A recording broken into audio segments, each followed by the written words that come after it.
So, you finally mastered your printer.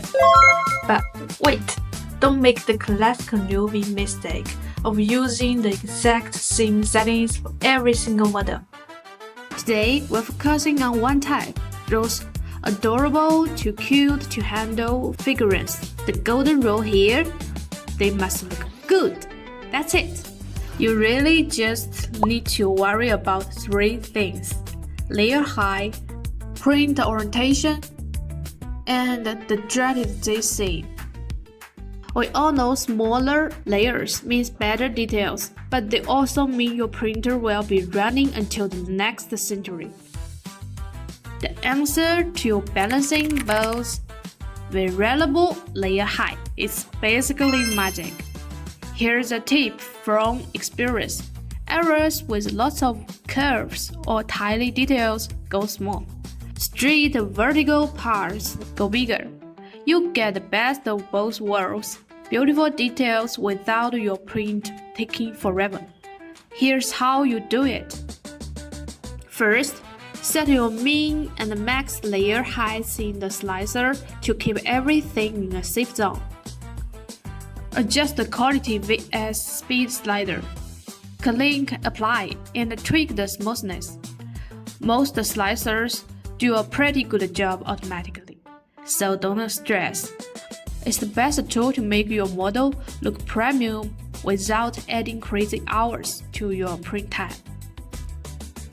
Of course, you can also tweak the layer height manually. Orange means larger layer height, and green means small ones. Left click to reduce the layer height, right click to increase it. One more thing that matters way more than beginners expect: print orientation. Try not to make curved surfaces the very top of your model wherever possible. Sure, if you're chasing a specific or artistic surface effect, putting a curve on top can actually work in your favor. Just know that the result is far less predictable. In your slicer, you can use Lay on Face to quickly choose a clean bottom surface. You can also rotate the model manually along the X, Y, and Z axis. Or just click Auto Orient and let the slicer give you a solid starting point. Next up, the infamous JC. Since 3D printing builds layer by layer, each layer has a start and end point. These points line up into a visible scar on your model. Default settings, they'll absolutely ruin your day. My trick?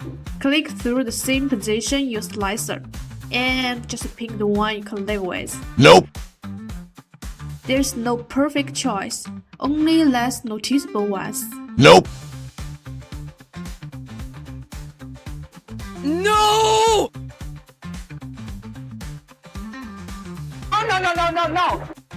For this model, all 4 JC modes were bad in different ways. So instead of choosing one of them, I just drew the same myself. Once the orientation was fixed, I placed the JC right where the assembled parts would cover it.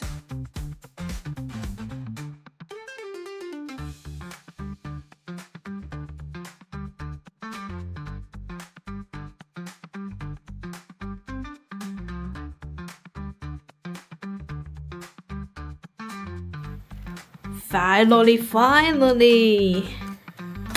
The difference in the final look is 100% worth it.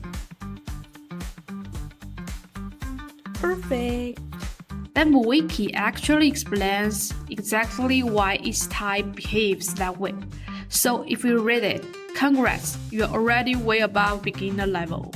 It's total goldmine. And that's a wrap for today. Next time we'll cover practical functional prints and what to watch out for there. If this helped you out, smash that like button and subscribe. I post 1 to 2 beginner-friendly tutorials per month. Got questions? Drop them in the comments. I love geeking out over 3D printing with you. See you in the next one. See you in the next one.